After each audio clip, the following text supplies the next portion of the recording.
Good morning. How's everyone doing? Just gonna wait for you guys to tune in.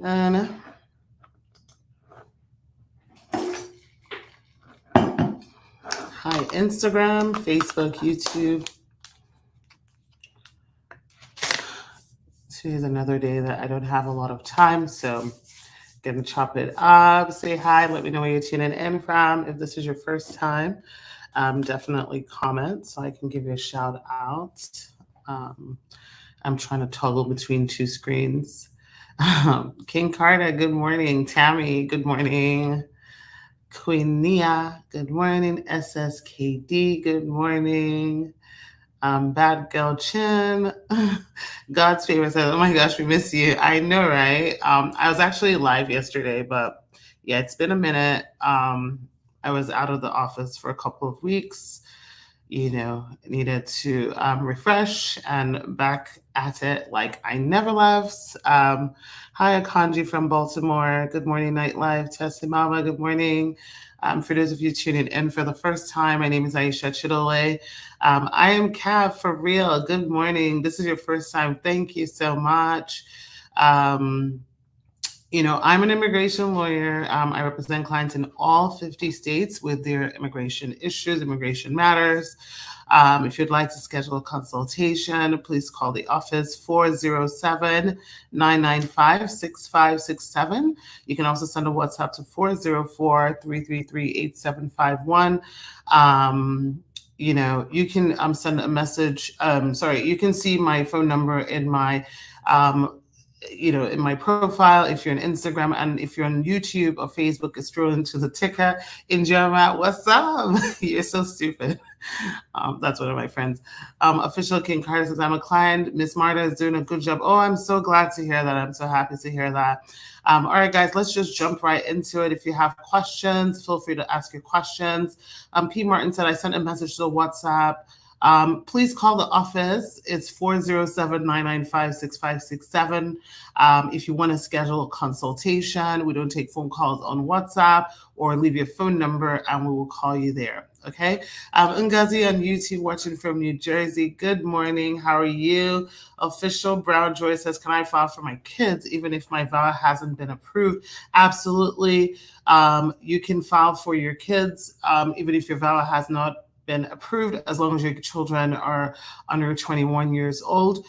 They could be added. Well, let me actually pause back. Well, it depends on where your kids are located. If your kids are here in the United States, you can do an adjustment of status with them.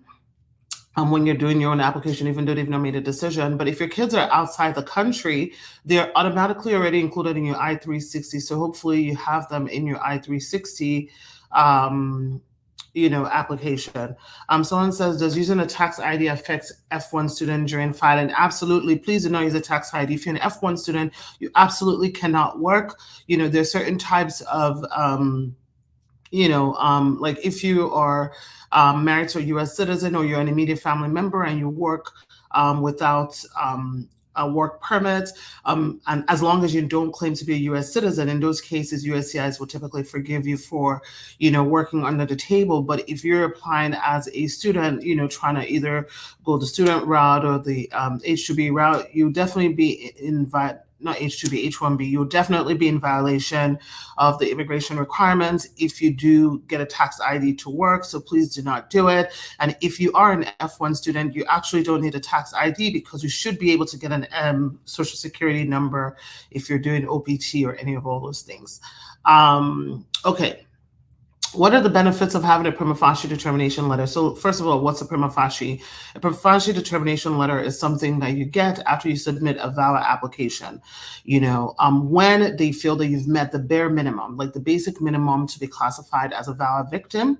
And with that, the benefits are different for different states. So for instance, in Texas or say Florida, when you have a prima facie, even though you don't have a work permit or a travel permit, you can typically work you can typically get a driver's license, right? Whereas in some other states, you have to wait till you get your EAD, which is your work permit, to get a driver's license. And then it also allows you in certain schools, most SCVIS schools, to be able to go to schools for the time of which your prima facie determination letter is valid. So the first prima facie letter will come for a year, and then it will be renewed every 6 months. So you can be able to go to school and get some sort of financial assistance with that. Another benefit to prima facie, and this one is very state specific, is that sometimes it can help you with housing. One of the requirements of the condition to help you with housing is you cannot be living with your abuser for it to help you. So, it just depends. Cleopatra says, good morning, Kick-Ass Attorney. I just can't stop referring to my friends. My friend did vow with you on Godheart, EAD, AP. Oh my gosh, thank you so much, Cleopatra. That's awesome. Narina says, good morning, Aisha. You're a blessing. Thank you. You guys are so sweet today. Survivor says, what's the cost of a consultation? It's $150. Grimy, please call the office if you want to schedule a consult, 407-995-6567. How's the process when my husband is petitioning for me and we already got approved for that, but he has no income? How will he sponsor me, or what do I need to show for the sponsorship? What do you mean he's already approved? So what was he approved for? Was it the I-130? If he was approved for the I-130 and he has no income to do like a financial affidavit of support for your I-485, you can always get a joint sponsor. If you do get a joint sponsor, your joint sponsor has to be a U.S. citizen or a green card holder or a U.S. national, and the green card holder has to be a 10-year green card holder. And they have to meet the income requirement to sponsor you. And you just provide proof that, obviously your husband has no income, so he doesn't meet the requirements. Sometimes you might be on the cusp and you send it to USCIS and they will tell you he doesn't meet it, so you need to go find a joint sponsor. How long do you see Nigerian cases taking for I-130? I filed for my husband last year. I-130 cases have the country of origin doesn't determine. For the I-130 does not determine how long it's taken. It's based on if you're an immediate relative or you're in a family preference category. If you're an immediate relative, which it seems that you are, since you said you're filing for your husband, I'm just going to guess that you're a U.S. citizen. It's the normal timeline, which is anywhere from 6 months to 13 months. So if you filed in November, you're about the 8-month-ish mark. Or 9-month mark. So you're still within the normal processing window. So hopefully, you should get that soon. So Official Brown Joy is saying that my kids are with me. I think you're the one who asked about adding your kids to your VAWA. Yeah, you can do an adjustment of status for them as long as you're under 21 with your own VAWA application pending. Okay. Joe Houston says, good morning, Lord. Thanks for all you do. Oh, thank you. My cousin was approved for VAWA in April. She filed it together with something, and she got a C-31 work permit the same month. I'm not sure I understand that part. When do you think she can expect to hear about her I-485? So if she got approved in April, right now we're seeing anywhere from like 2 to 6 months. Typically what will happen is, especially for the cases that were, if she was just approved, then her case would have been filed at least, a year or 2 years ago. For those cases, you're probably going to get an RFE asking for your medicals, or potentially an I-864W if she didn't file one then, because, 2 years ago, what year are we in, 2024? Because a couple years ago, this was removed and now it was added back. So sometimes they'll ask for that. So 2 to 6 months is usually the average. Also, sometimes it might not be an RFE, but it might be an invitation to come for an interview. I would say that maybe about 80% of VAWA cases, maybe even 85%, will get the green card without an interview. And then maybe the other 15% will be called for an interview. Getting called for an interview is not a big deal. You just have to prepare and make sure that everything looks good in your I-485. It's not really for them to re-ask questions about your VAWA application. It's more focused on your I-485. Can I petition for my 10-year-old stepchild who's currently visiting us on a B1, B2? Can I file the petition for alien relative and adjustment of status in the U.S., or he needs to go back? Dominique, if you are a U.S. citizen, you can petition for your stepchild. Oh, yeah, I have some really good news for you guys, actually. Well, this news is going to be good starting in August.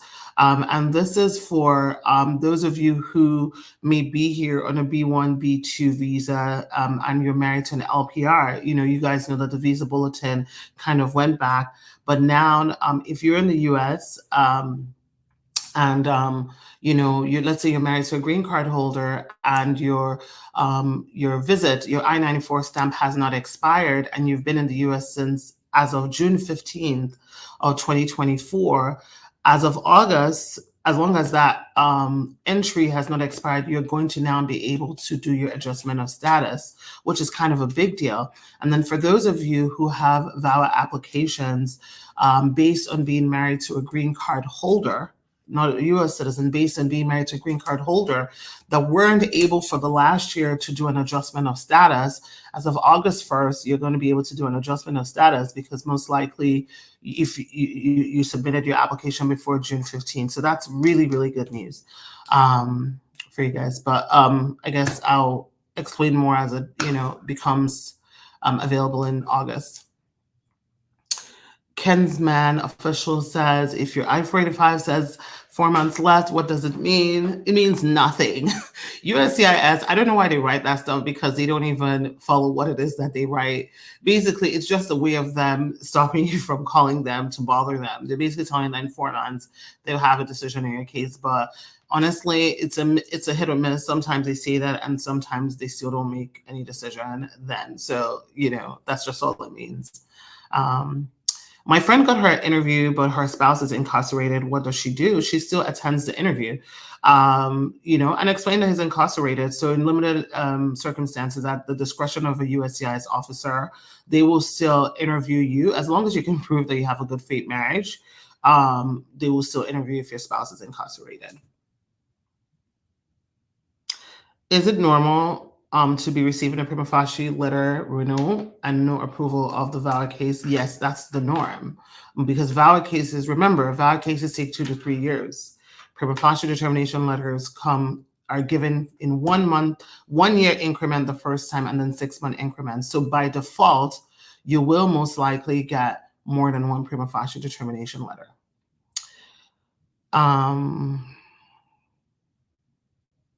I received my prima facie, but the immigration website didn't upload with this information. Is that normal? Yes, because VAWA cases, because they're domestic abuse cases, you know, they're very particular about what information they do put up. Oh, and I have another good news. I have like lots of good news today. So the other good news now is, you know, for those who are applying for VAWA, you know, in the past, you couldn't call USCIS to check on the status of your case.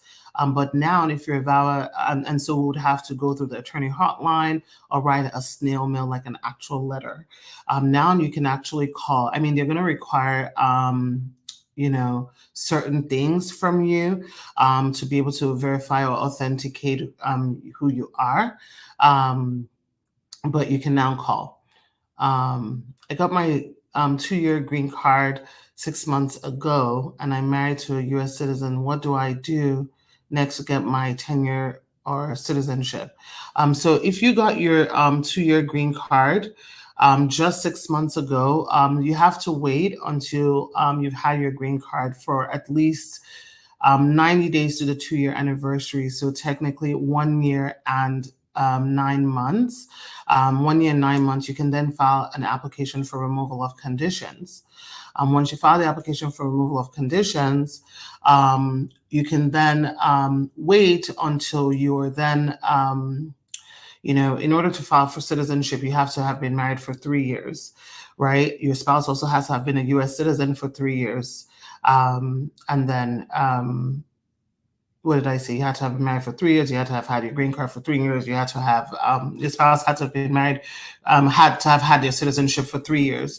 So you can apply as early as 2 years and 9 months. So if you do that and you have your conditional green card application pending and the citizenship, what will happen is that they will most likely interview you at the same time for both. I do have to jump off. I have a consultation, but it was nice chatting with you guys, and I will talk to you guys next week. I'll be on live, maybe on Monday if I'm not able to be on a Monday, but for sure Tuesday. All right, guys. Bye.